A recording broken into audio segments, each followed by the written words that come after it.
नमस्कार। उत्तर भारत में आप सभी का स्वागत है। जनतंत्र टीवी के पूरे परिवार की तरफ से आप सभी को नवरात्रि की हार्दिक शुभकामनाएं। एसबीआई की मुख्य शाखा के 100 साल पूरे होने पर कार्यक्रम आयोजित किया गया। कार्यक्रम में सीएम योगी आदित्यनाथ ने कई बड़ी बातें कही हैं। क्या कुछ कहा है उन्होंने, वो भी सुनिए जरा। और यह एक महज संजोग नहीं बल्कि 100 वर्ष पहले जब इंपीरियल बैंक ने अपनी पहली ब्रांच इस क्षेत्र की गोरखपुर में स्थापित की होगी, उन्होंने भी नहीं सोचा होगा कि 100 वर्ष के बाद जब 15 अक्टूबर 2023 को इस बैंक को 100 वर्ष पूरे होंगे तो उस दिन शारदीय नवरात्रि का पहला दिन होगा।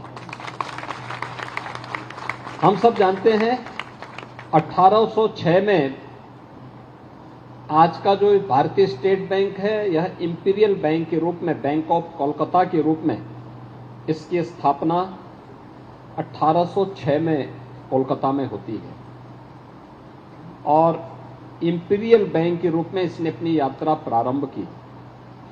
यानी आप देखेंगे इसकी यात्रा को अलग अलग क्षेत्रों में किस रूप में यह बढ़ता गया। 1806 में कोलकाता में,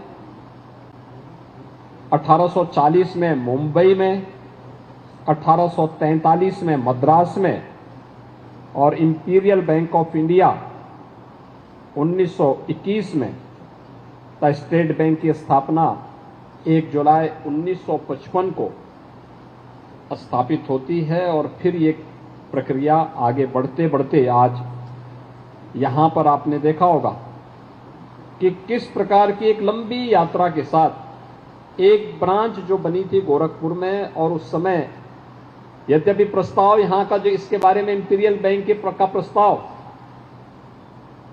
गोरखपुर से जो गया था वह 1882 में जा चुका था, लेकिन बैंक के बोर्ड ने उसको खारिज कर दिया था क्योंकि उनको लगता था कि बैंक अपना खर्चा नहीं निकाल पाएगा।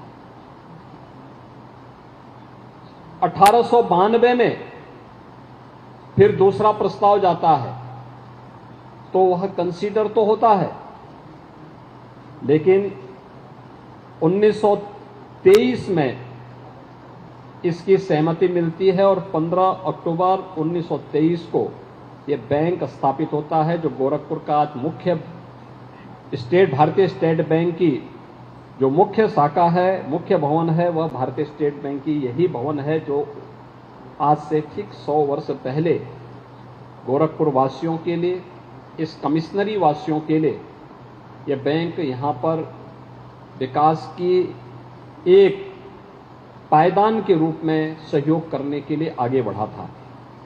आज अपनी 80 ब्रांच के साथ, 439 ग्राहक सेवा केंद्र के साथ, 236 एटीएम और कियोस्क के साथ, 21 लाख खातेधारकों के साथ और कुल 11,500 करोड़ रुपए के जमा पूंजी के साथ भारतीय स्टेट बैंक गोरखपुर में अपना कार्य कर रहा है।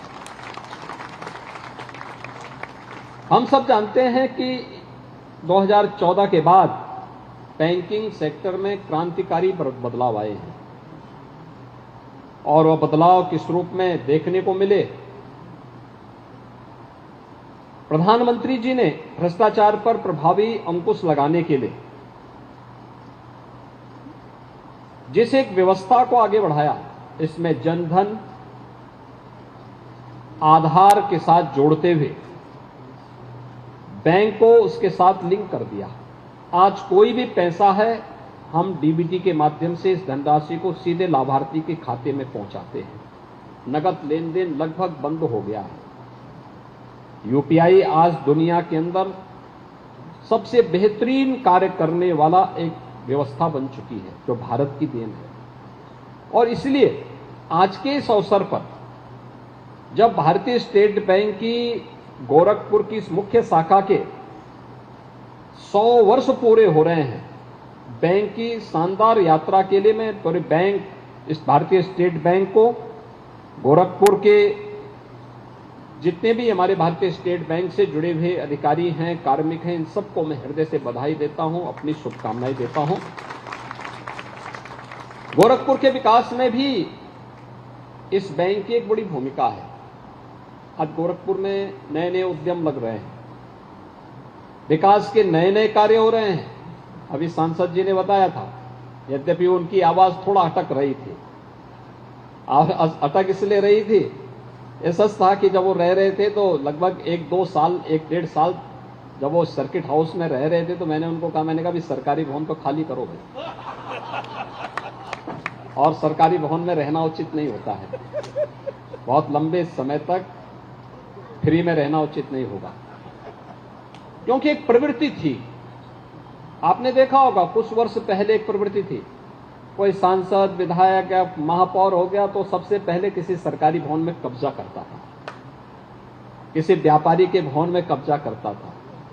और ये कारण था मुख्य सिटी से सीपी अग्रवाल भी अपना भाग गए उधर गोरखनाथ की तरफ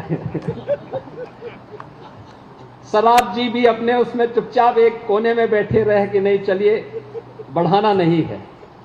लेकिन जैसे जैसे परिवर्तन आया, हम लोगों ने कहा कि भाई कोई जनप्रतिनिधि किसी भी व्यवसायी, किसी भी उद्यमी के मकान पर या कोई भी सरकारी भवन पर कब्जा नहीं करेगा।